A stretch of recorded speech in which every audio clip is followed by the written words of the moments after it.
Applications here at Accountantsworld, and your host for this webinar on headache-free compliance. This webinar broadcasts audio over PC speakers, or you may use our teleconference number given to you when you joined the webinar. A lot of material to cover today. We will be discussing compliance setup, EServices, compliance processes and controls, as well as managing your payroll compliance, effective communication, and we'll be touching upon some training and resources material available to you within the program. So let's get started. Compliance setup, proper setup is always critical to a smooth running compliance month. So we're going to look at payments, we're going to look at forms, and we're going to look at what happens when an employer hires employees in a new state and what items to consider. This is the employer tax information screen. Okay. Tax payments are scheduled based on the employer's tax deposit frequency issued by the taxing authority. Therefore, it is imperative that this setup is done correctly from the very beginning and evaluated every year. Okay. We have seen many cases where employees have been penalized for not using the proper tax deposit frequency.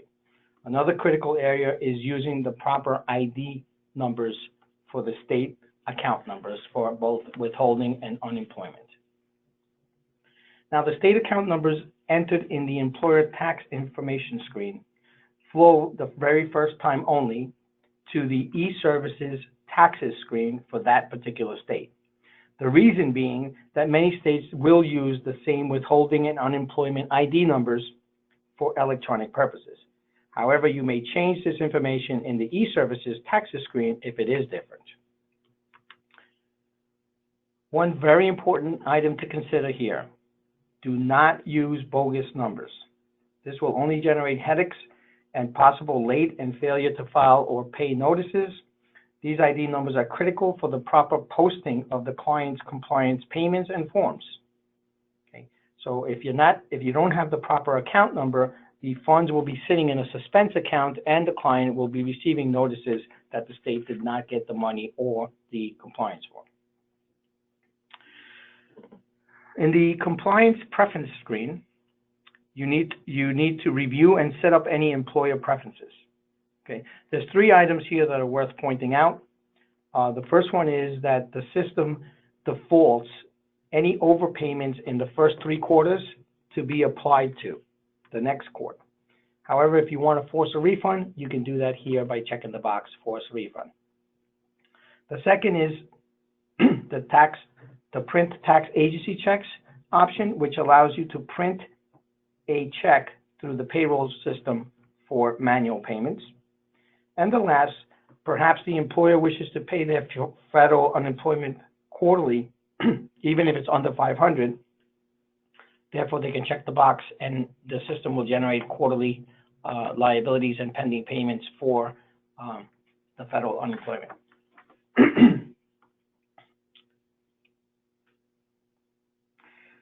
Auto e-file is a process whereby eligible forms are electronically filed automatically starting around the 16th of the compliance month, or in other words, after the last monthly payment has been processed. Okay. The system runs the automatic e-file process multiple times during each compliance month to ensure prompt and efficient processing. Okay. With this expanded process, you should still review client records at the beginning of the month to ensure that all records are up to date and that tax due reminders will still be issued for any scheduled form pending payments. However, immediately after monthly payment is made, about the 16th of the month in this case, the automatic e-file function will run daily until the end of the compliance month. Okay. It is imperative that you advise your clients that the balance due on the forms can be debited any time after the 15th of the month. As always, you will be notified via email of any rejections to enable you to correct any issues and promptly manually refile the forms. In addition, we strongly recommend that you manage your compliance for all your clients on a daily basis using the reports available in Payroll Center, which we'll take a look at later.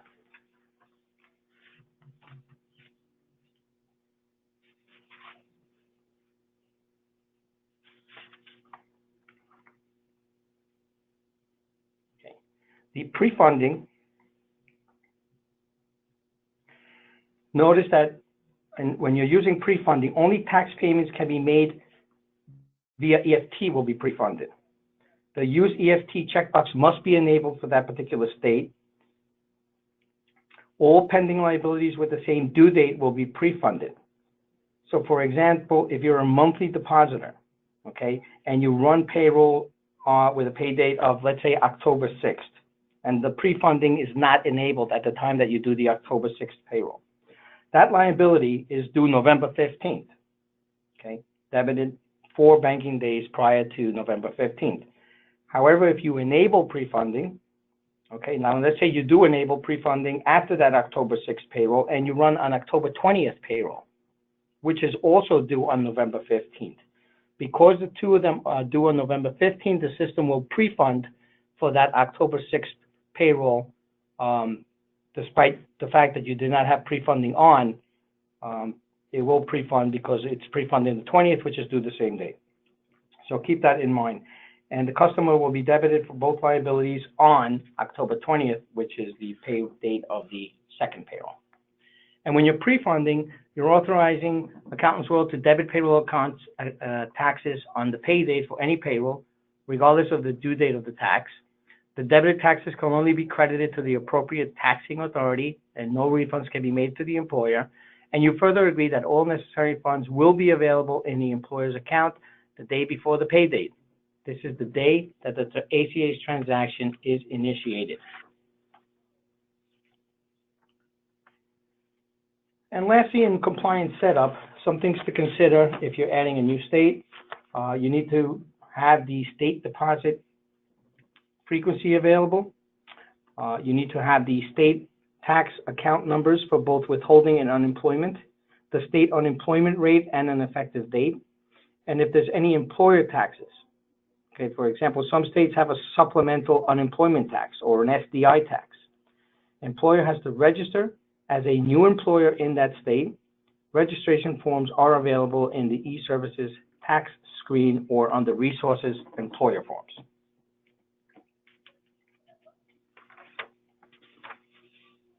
Let's move on to EServices, and again, we'll look at setup of EServices, which is your ACH application in Form 8655. We'll look at some processes and controls, and we'll cover the non-sufficient fund situations. What we're looking at here now is the ACH application and Form 8655 screen. These documents are required for any electronic service in Payroll Relief. The documents are covered in detail in our implementation webinars. What I would like to focus on is the actual process and the guidelines in using EServices as they relate to compliance. Okay. Recently, it was determined that Accountantsworld operates solely as a third-party transmitter of electronic tax returns and not a reporting agent authorized to prepare and sign employment tax returns electronically. So according to this determination, you, as the client's accounting firm or payroll processing provider, are the reporting agent. So back in June 15th of this year, we made changes, and now your firm will be designated as the reporting agent for all new clients. Changes were made in the program for processing Form 8655. Under EServices Managed Documents, you will now notice 2 separate tabs.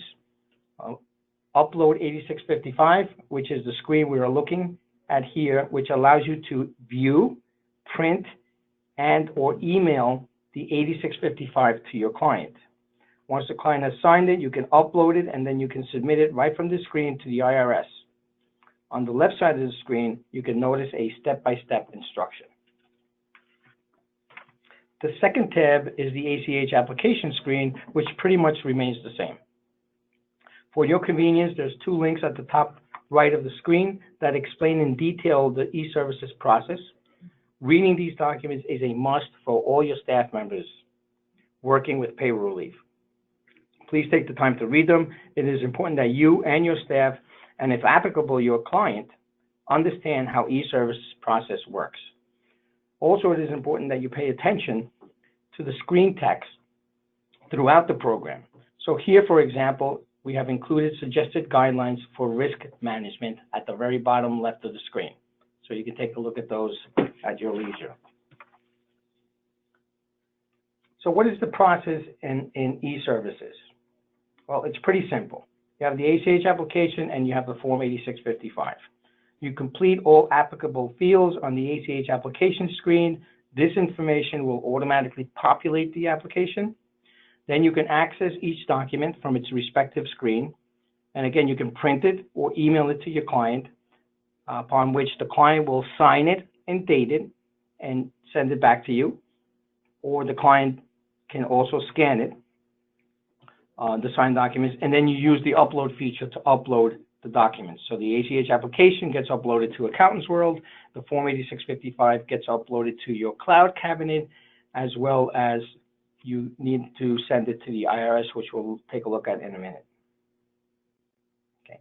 Take note that the upload button for the ACH application will be disabled until you have completed the bank validation process. Okay. So your process really should include a thorough review of the documents prior to uploading to ensure completion and proper authorized signatures. It has to be an officer of the company that signs these forms. Safeguarding of the documents. Remember that the application contains the principal's Social Security number, and you need to have proper follow-up. Review the emails received from our EServices department regarding ACH application. The IRS will now contact you directly with any issues related to Form 8655. And also you need to review the EServices snapshot. If all is done correctly, the whole process should not take more than 4 to 5 banking days. Once accepted, keep in mind that you have the ability to enable or disable any service the client wants or does not want to use. Okay, only the auto e-file and the direct deposit are automatically enabled. The states are not, and that's because of what I mentioned before, that you may have to register with the state before you can start using electronic services for that particular state. So before we move on, I would like to point out recent changes related to the reporting agent role. Okay, under the firm option screen, we now have redesigned that screen and have added a tab for reporting agent information. Here, you will enter all necessary information to successfully e-file federal forms with your firm as the reporting agent. All fields are required. The IRS will use the fax number entered here to communicate with you on 8655 related matters. So like I mentioned before, now the IRS will communicate with you directly at this fax number when you send in the 8655s if there's any problems with them. The process for Form 8655 has changed, and what we're looking at here is the Upload 8655 screen. Okay. Now, status. If you're for a new client, you'll notice that the status says no document on record. Okay. You click the View Form 8655 right here. Okay, now take notice that the firm is now the reporting agent, not Accountantsworld. And you have the option to either email the form or mark it sent to the client if you give it to them manually.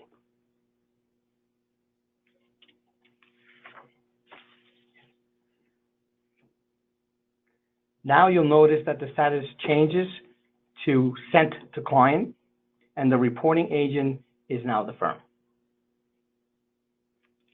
Once you get the Form 8655 back from the client with proper signatures, and you have scanned the document, you are ready to upload. So we will click on the Upload button.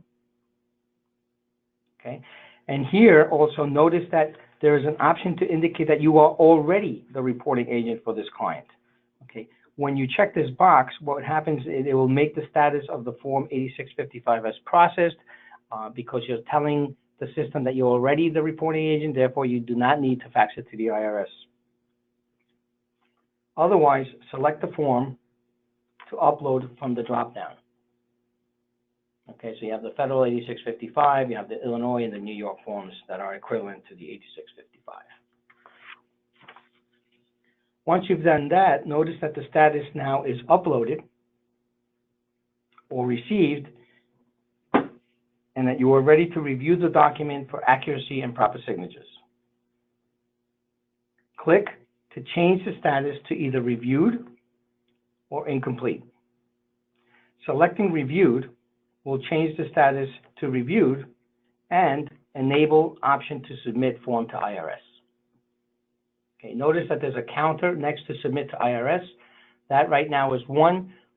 That's just letting you know how many forms are sitting there that you have processed and are waiting to be sent to the IRS. So, and then when you click on the submit to IRS, whatever number's there, that's what gets faxed to the IRS for name control. And like I said before, the IRS will then fax you back a list of all the clients that you submitted with their respective name controls so that you can verify that the name control is correct. The last function makes the status of the Form 8655 as processed, which is the final status. Now a question comes to mind. How do I manage all of this for all my clients? Well, as you know, Payroll Relief is known to provide you with comprehensive management tools. So we wouldn't be implementing these changes in the 8655 without providing you a tool to manage the task. So now available under the Payroll Center menu, you have the Manage 8655 screen, and it will list all your clients by client code, employer name, what the status of the 8655 is, what the date of that status is, and who the reporting agent is. Okay, and notice you can sort these columns. So if you wanted to, if you have a lot of clients and you want to see the reporting agent sorted by Accountantsworld first and then your firm, you can just click on that heading and it will sort it accordingly. So this is a useful tool, again, just to review and manage all Forms 8655.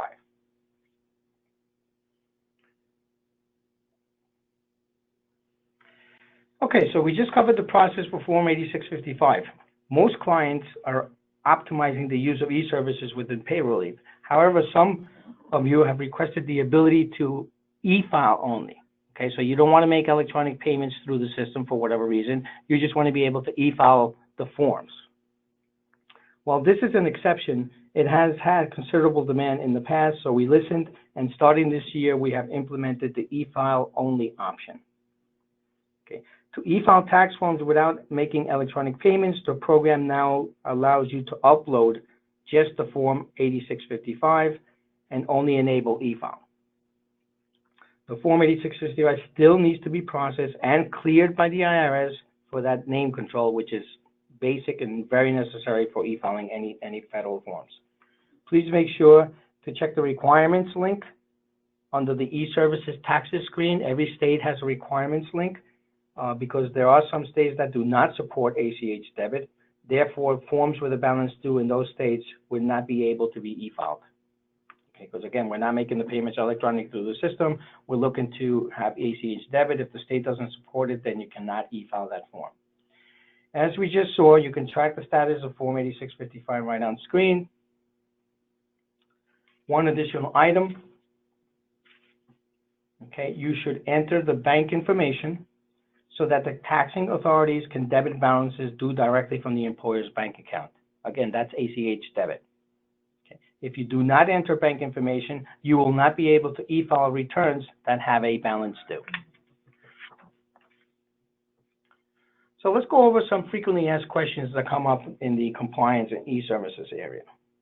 One of them is, why is the bank validation required in order to upload documents? Well, the reason for this is because we have experienced many applications that were uploaded. We started processing these applications only to learn later that either the bank account was never validated, was incorrect, or just closed. Okay, or the client decided not to use the firm as the processor, and meanwhile, we invested all this time in processing, which we felt was wasted resources and inefficient on our end. Another reason is security and fraud prevention. Okay, if we process and approve a new client's EServices before the validation has cleared, typically within 3 days, banking days, they can process a direct deposit having a bogus or fraudulent account. So for security purposes, that's why we do it. Why are some tax payments paid electronically 3 banking days before the due date, when all over your system it is stated that 4 banking days are required? And yes, this is confusing. And really, the bottom line is that the standard is 4 banking days, okay? As a courtesy, there is no guarantee that the tax payments will be processed via EFT for 3 banking days, okay? So let me give you an example of that. Let's say you have a semi-weekly depositor who's not using direct deposit, okay, and their pay date is Friday. So they process the payroll on Friday, and the taxes are due the following Wednesday. So if you count, that's 3 banking days. If the payroll is approved before the last EFT transmittal of the day, the payment will be picked up and sent via electronic. On the other hand, if it's approved after the last transmittal of the day, it will be a manual payment because there's not enough time to process it electronically. So again, just keep in mind, it's a convenience. You really should plan for 4 days, and this is the reason why it states 4 banking days in our system and in our help and documentation. I have auto e-filed enabled, yet my tax form was not auto e-filed. Why? Very frequently asked question. Well, you need to check the exceptions report, which I'll point out to you momentarily. Perhaps there's a pending payment. Maybe there's some missing or incorrect information. The e-file for that particular form has been disabled and you are unaware of it, or auto e-file was enabled too late, requires another form to be filed. An example of that is the federal 940 at the end of the year. You really need to file your state unemployment forms before you do the 940. I need to unfile an electronically filed form. Why can't I? Well, it's like dropping the envelope in the mailbox, okay? We can't retrieve it. Depending on the form batch files are transmitted to the taxing authority shortly after the e-file has been made, okay? For us to pull an e-filed form out of a batch is a major labor-intensive and complex process. And again, keep in mind, in most cases, that file has already gone, and we can't even pull it out of the batch, even if we wanted to, because the batch has already been sent. My client's unemployment rate changed, and they are using prefunding. What will happen with the excess or the deficit? Okay, this is common, especially during the first quarter of the year. The rates come out late, and if it's lowered, it's going to be over prefunded. If it's higher, it's going to be under prefunded. So basically what happens is at the end of the quarter, when the form is recalculated, any excess will be refunded to the employer. Any deficit will be debited at the time of filing. Why does the pending payment for an unemployment form show a different amount than what was actually due on the form? Okay, along the same lines of the previous question, okay, if you change the unemployment rate during the quarter or a prior quarter adjustment was entered, okay, are the 2 reasons why they would be different. Because when you look at the pending payment, it's based on the payrolls that you ran and the unemployment rate at the time of the payroll. However, at the end of the quarter, when the form gets recalculated, it uses the taxable wages times the rate at the time that it's doing the form and comes up with the total liability for the quarter. Therefore, that's where you can have any discrepancies. The debit date says 4 banking days before the due date. Why was the client debited earlier? Okay. 1, if it's a coupon payment, you or somebody with access to the program may have requested pay early, which we'll take a look at in a minute. Or if it's a form payment, then it is because the form was filed early. Okay. We cannot show a different due date, a different debit date, as the system does not know when the form will actually be filed.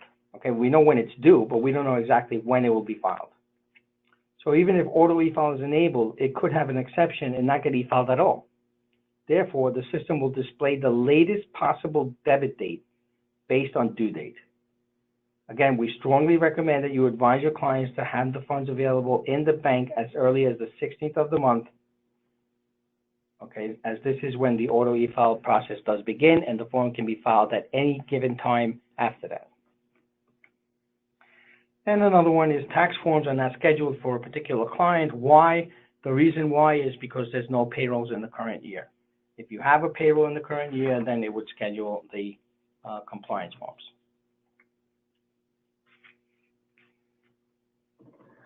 So let's talk about non-sufficient funds. You've heard us many times say, only take fiscally responsible clients. Non-sufficient funds are the number 2 problem that we see in electronic services other than those famous bogus account numbers.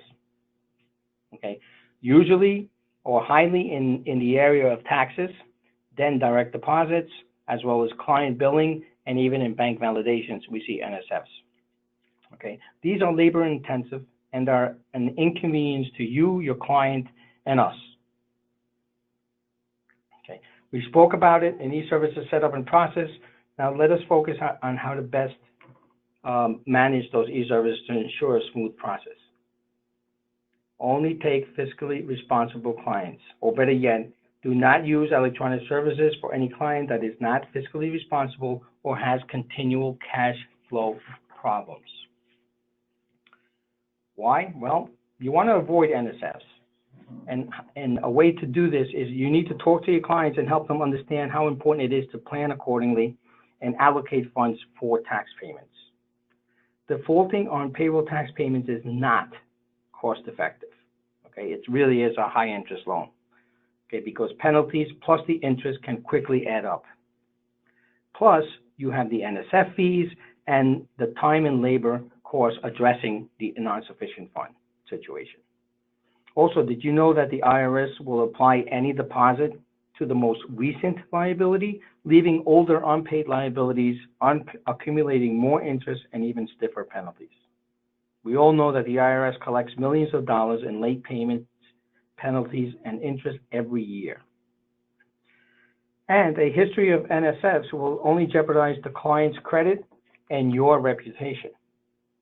EServices will be disabled, and eventually the ACH application may be frozen. So cash flow problems, do not enable EFT. Make manual payments or use the option to change the settlement date. Now, when you change the settlement date on an electronic transaction, keep in mind that it's still late and that these will generate penalty and interest fees as well. And we'll talk a little bit about that in a minute. So now we're going to move on to the compliance process and controls. Okay, we're going to talk about monitoring tax payments, talk about special payment options available in Payroll Relief, and tax form filing. The employer dashboard has panes for taxes due during the next month and forms due through the next month.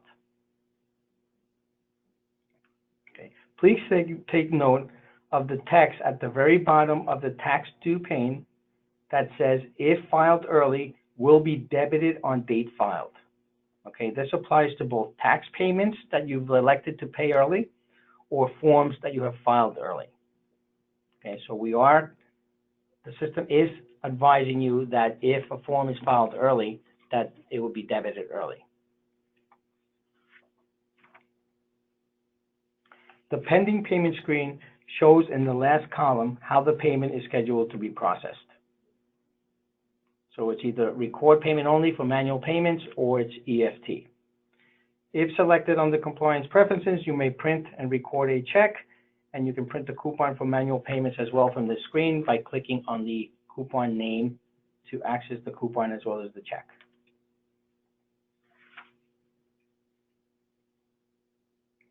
Payroll Relief provides you many options for managing your tax payments. Okay, so let us take a look in the next 2 slides. One screen, I have to break it up into 2 slides because there's a lot of functions in this, special payment options. Okay, the first one is you may schedule an additional payment to be processed electronically. Okay, you check the appropriate box and you will be presented with a grid to enter the details of your payment. Okay, the settlement date needs to be 4 banking days into the future. So if you want to schedule a payment, You can do that here. Okay. For manual payments, you have the ability to change the amount paid. Simply select the payment. The system displays the original amount, check the box, and enter a different amount. You may also select to pay electronic payments earlier than their normal due date. Select the payment and either check the box to debit now, or which processes the payment immediately, or check the box to change the settlement date, which will present you with an entry field for a new date, and the date must be 4 banking days into the future or more. Okay. Lastly, on this half of the screen, if the employer is using prefunding, there is an option to release prefund payments early. Okay. Check the box, and the system, again, will provide you a grid where you can enter the information. Okay, so 2 notes here. On the prefunding, okay, if you're filing a form early and you have pre-funded amounts, okay, you will not be able to file that form until you release the pre-funded amounts. Okay, if those pre-funded amounts are due on a coupon. And the other one, on the settlement date, the pay early, you can debit now or change the settlement date. You can change the settlement date to after the due date. Okay, and this is the case where I was alluding to before, that you can change the settlement date, but there'll still be interest and penalties because it's still going to be late. But what this does is it's changing the settlement date for just one payment. Okay, what many users of the program do is they go and disable EFT or EFTPS in the EServices screen, and then they forget to enable it, and now the next payment doesn't go electronically. Okay, or they enable it and they disable it and then they enable it, which is really not a good practice. That's why you have these tools available to you. The second half of the screen, again, has more options. You can disable EFT for a particular payment on the fly. Okay, again, instead of disabling the actual service, you can disable it just for that one payment. Okay. Should you wish to delete an electronic scheduled payment altogether, you may do so by using the option in the screen, delete pending payment. You can change a form payment to a coupon payment. Okay. Now, this is available for situations where there is a balance due with a form and you wish to make the payment with a coupon rather than with the form. Okay. You may be asking yourself, why would I want to do that? Well, here's a good example. The FUTA, Federal Unemployment Liability. Let's say that at the end of the year, the balance due on the 940 is over $500. Okay. Per IRS restrictions, you cannot file the form with a balance due greater than $500. However, the pending payment screen shows this amount as due with Form 940, and you cannot record a payment until the form is filed. In this case, you may use this option to pay the balance due with an 8109 coupon type, and then file the Form 940 with a 0 balance due. Okay, some state forms have a similar scenario. And again, a lot of times when the FUTA credit reduction is one item that will push the balance due on the federal unemployment form over 500 if it's a state that has the credit reduction. Important, checking a box at each of these options that I just covered is just confirming that you would like to carry out the respective action. When done, you need to click the Process Payments button in order for the system to actually perform the task that you have selected. Process and controls, special payment options summary. Okay, an action that is strongly discouraged, again, is the continual on and off and on practice for certain EServices, specifically EFTPS and EFT payments. Okay. Most of the special payment options provided in Payroll Relief are meant as a tool for you to manage these odd situations. Obviously, if the client has continual problems with cash flow, they shouldn't be placed on EServices altogether. Keep in mind that changing settlement will represent late payments and interest, as I stated before. Okay, so here's a flow chart of form filed with a balance due. Okay, and I would like to walk you through the process twice. In the first scenario, we're going to take a form that is manually filed. Okay, so there's no electronic services whatsoever. So you have the balance due on the form. Okay, is it e-file or paper? We're going to say paper. If it's paper, it goes down the system now. It says, okay, are you using electronic fund transfers for the balance due? If the answer is no, then the system looks and says, okay, are you using tax agency checks, meaning you want to print the check for the balance due through the system? If the answer is no, then the system just simply records the payment when you file the form.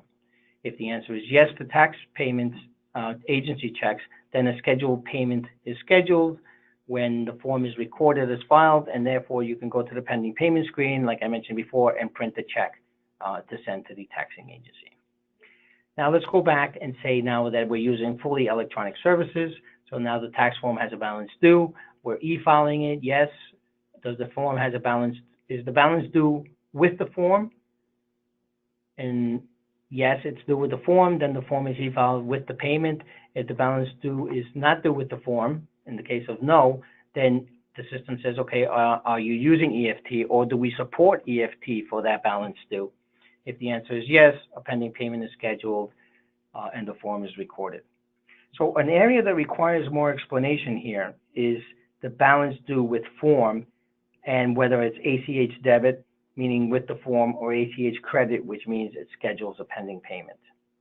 So let's just go over quickly what each of those means. ACH debit, the system sends the bank information entered in the system to the taxing agency. The taxing agency directly debits the employer's account for that balance due. The debit date is at the taxing agency's discretion, not ours. ACH credit, on the other hand, the system debits the account entered in the system. The funds are placed in a fiduciary account until they're cleared. And once they're cleared, here's that 4 banking days that we were talking about before. The system sends the credit to the taxing agency with due date as settlement date if no pay early has been requested. Okay, so again, debit, we're sending the bank information to the state. They'll take the money. ACH credit, we're taking the money and sending the credit to the state 4 days later.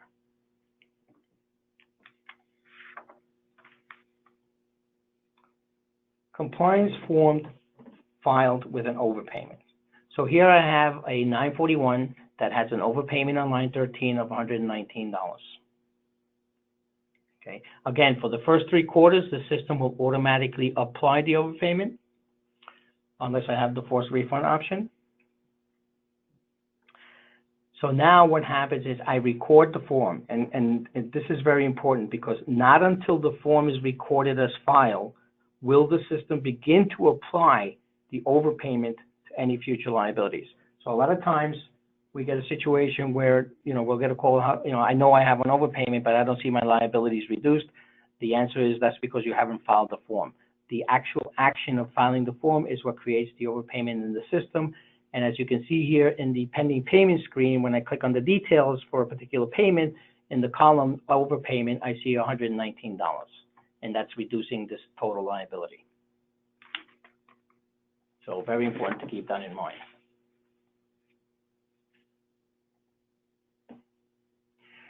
Compliance tax forms.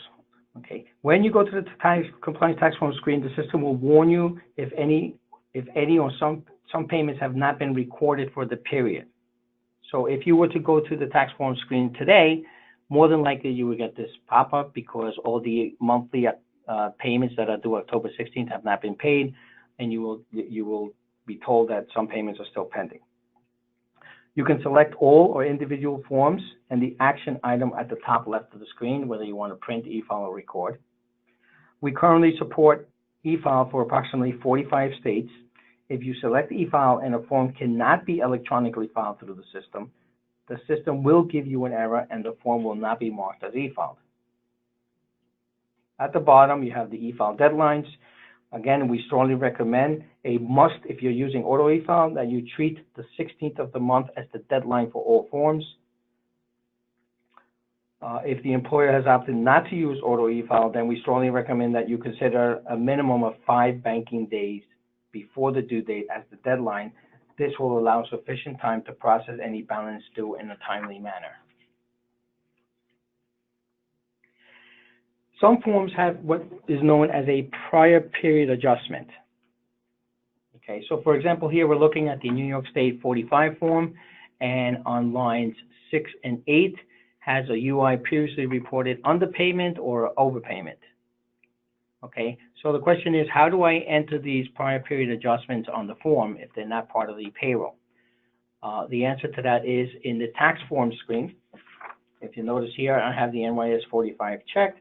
If I click on the name of the form, okay, I get the dialog box that allows me to put notes for the form, but also allows me to put adjustment for prior period. Okay, so in the case of New York, I can enter a positive if it's overpaid, a negative if it's underpaid. So in this case, I'm entering a negative $214. Now I go back to the form, and on line 6, now the $214 show as UI previously underpaid with interest, and then it adds to the balance due included in line 7.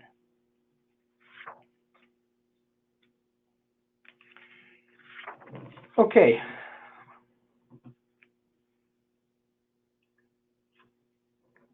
Managing your payroll compliance.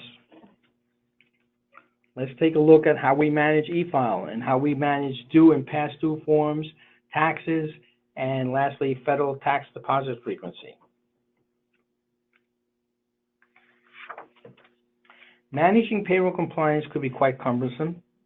This is why Payroll Relief is the only program in the market that provides you with tools for managing and analyzing your payroll compliance at the firm level or at the service bureau level. Okay, make certain to have at a high level a documented process to use these tools on a regular basis during the compliance month. You are most likely familiar with these tools. However, it is important enough to quickly review them. The majority of these tools are found under Payroll Center Managed Compliance Reports. Let's take a look at the first 3 tabs, all associated with Efile. In the beginning of the compliance month, which is now, when you receive the auto Efile reminder email, we strongly suggest that you review the exceptions screen to learn which forms will not be auto Efiled due to an exception. Very, very important. Okay, it will tell you who the client is, what the form is, and what the exception is, so that you can address this before we start running the auto Efile process, and therefore the form will be auto Efiled. Just make sure that you come back to this screen to make sure that there is not another exception for that form or another form in the client. Later in the month, after auto Efile has run, you want to look at the unsuccessful eFiles. Okay, this screen will show you which forms were not able to be auto Efiled, and you will also receive an email with this information. You want to correct any errors, and you want to manually re-file the form again. Okay, so those are forms that were not able to auto Efile. You need to fix them and manually re-file. And lastly, you have the rejected e-files, which are simply the forms that were not e-filed at all. And the reason for the rejection is listed on this screen. The next 2 tabs are associated with forms. Okay, the first one is forms due within the next month. So for example, now this screen will have a lot of information. And you can view all employers, or you can view a specific employer. And the next tab, which is past due forms, again, view for all employers or a specific employer. Okay, and it will tell you all the forms that are now past due. The Manage Taxes screen provides for a specific range of pay dates all the liabilities and payments for federal, state, and if applicable, local taxes for all employers. Okay, so if you notice here, you have the client, the employer name, the federal liability payments for, like I said, federal, state, and local. The last screen of this series of reports in Managed Compliance is the federal look back, which should be reviewed at year end or in January, and provides a quarterly liability for either all or a specific employer. It also provides the total tax liability and the current tax deposit frequency. Okay. Again, I cannot tell you how many times we hear about employers getting IRS notices, penalties and interest because they were using the incorrect deposit frequency. Very important that you review this every year, and not only for IRS, but also for states.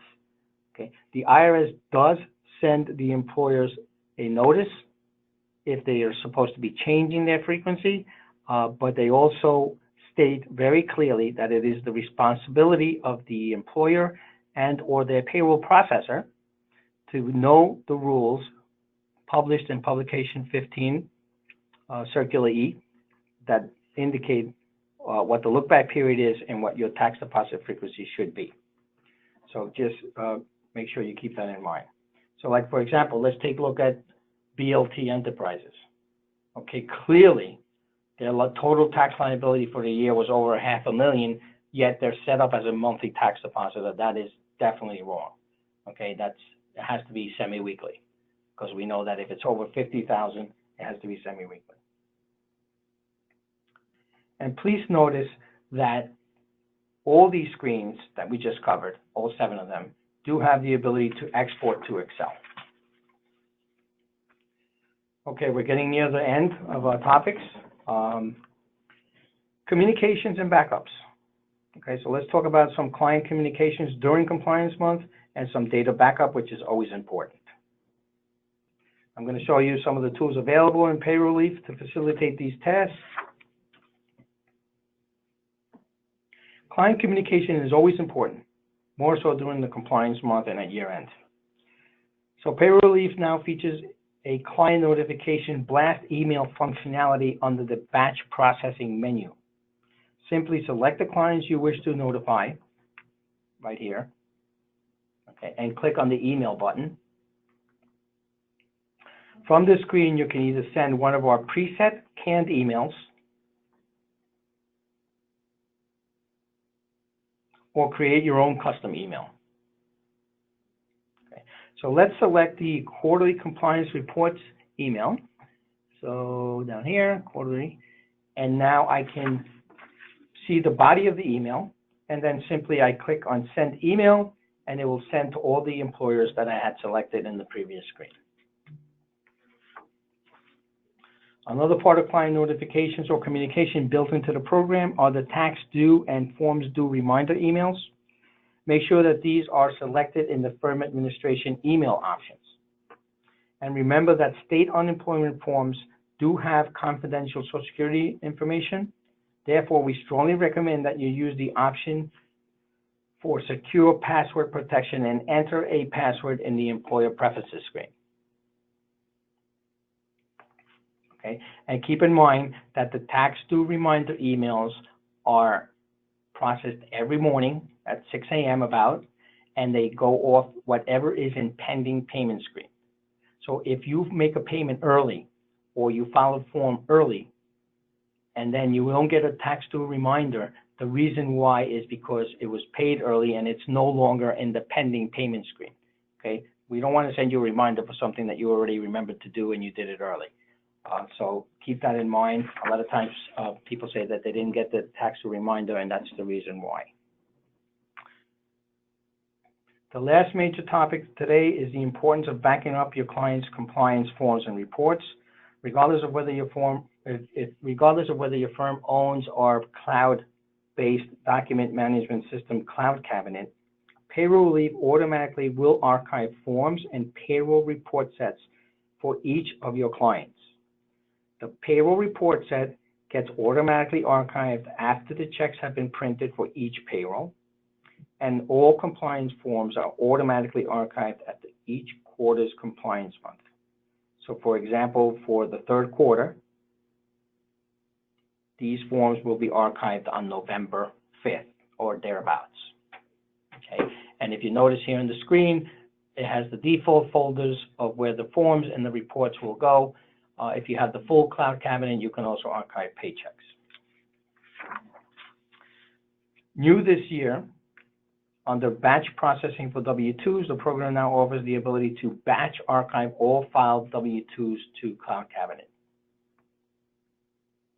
Okay, so you can select the radio button, archive process W-2s, select the client, and you can archive. Simply select the clients you wish to archive, and click the archive button.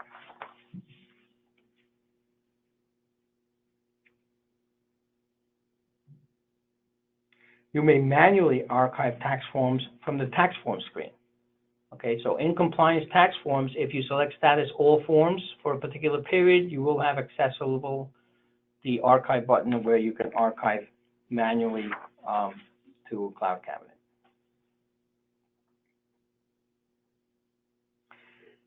Same with the compliance reports. Okay, any report here, you can archive it to the Cloud Cabinet. You have the option to archive.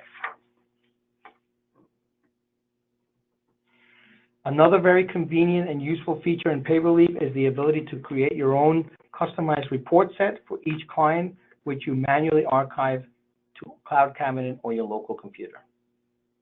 Create, for example, a compliance set and select which reports you would like included. And then you can archive that report set.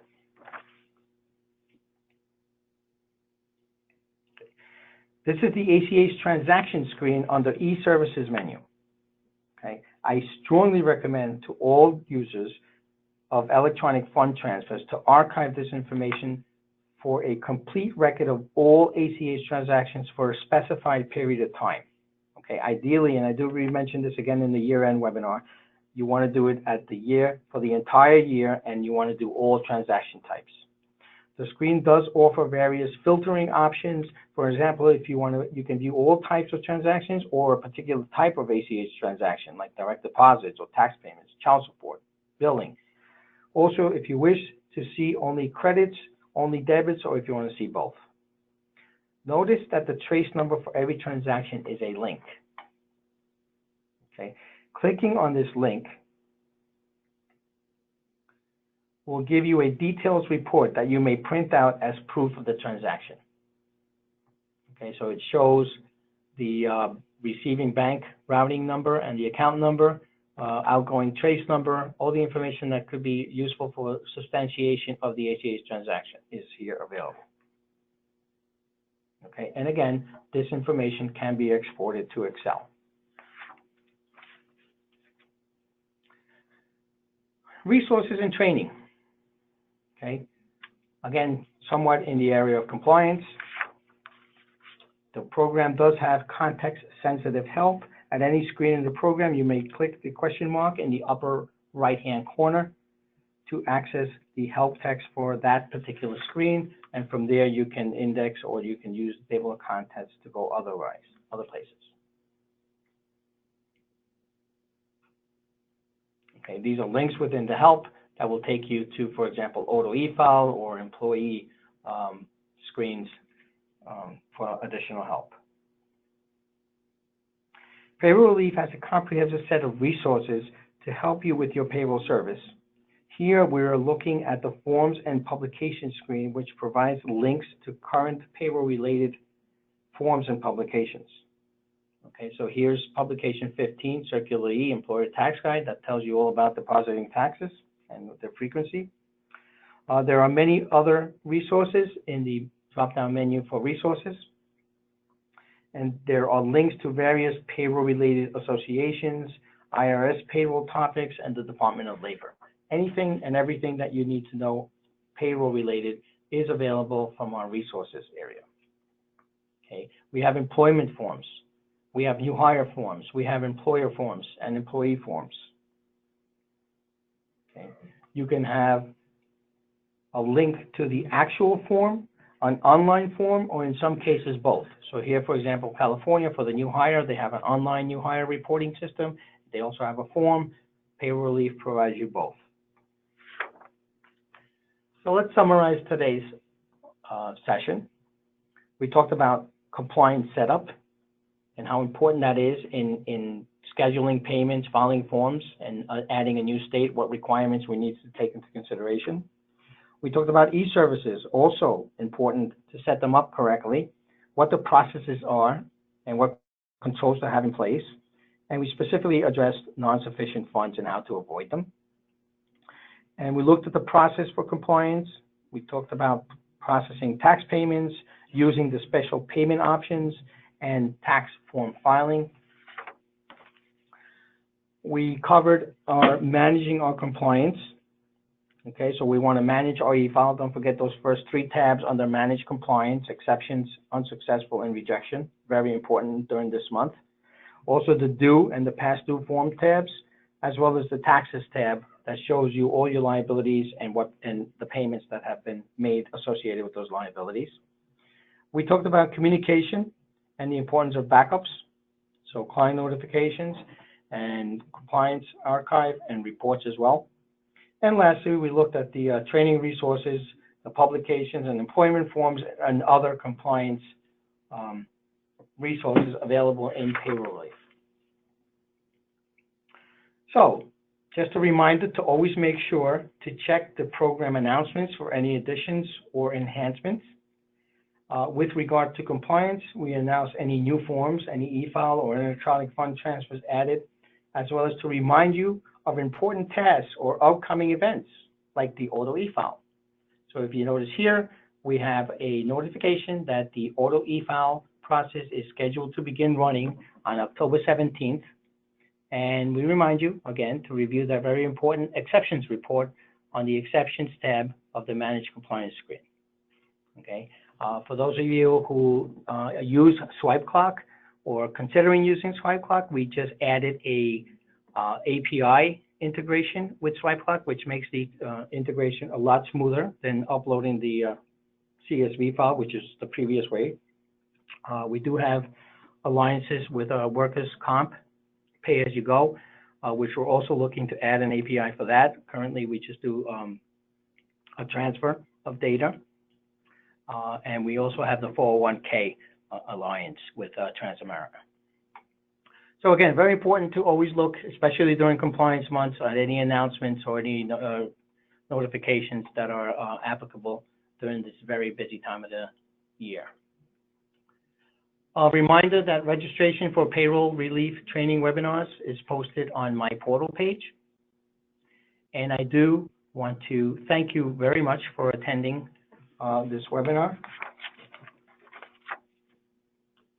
And I hope that you found it useful and informative, and that it does obtain its objective of providing a smooth, headache-free compliance month for you.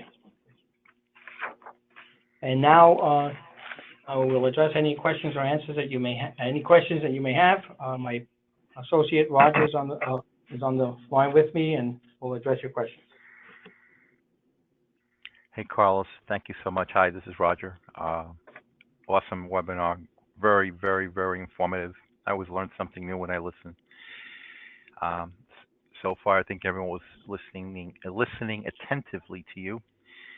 Michelle did have one question. She pointed out she'd like to know, why does the unsuccessful e-file search in Managed Compliance only go back to 7/31, and you can't search previous quarters in the 2017 tax year? Huh. I was not aware of that. That must have been something that changed recently. I mean, as far as I know, you should be able to. Oh, this is unsuccessful e-file. Yeah. Perhaps because I checked it on production, so she's correct. No. Now I see why. I mean, it's unsuccessful e-files for July, meaning quarter 2. Mm-hmm. Yeah, I can look into adding that. You can't go further back. Yeah, we can look at that. Yeah. So you can't go back to quarter 1. Well, July would be quarter 2. Yeah. Yeah. Yeah, we should be able to go 2 quarters, the current quarter and the previous quarter. I'll take a look at that. Okay.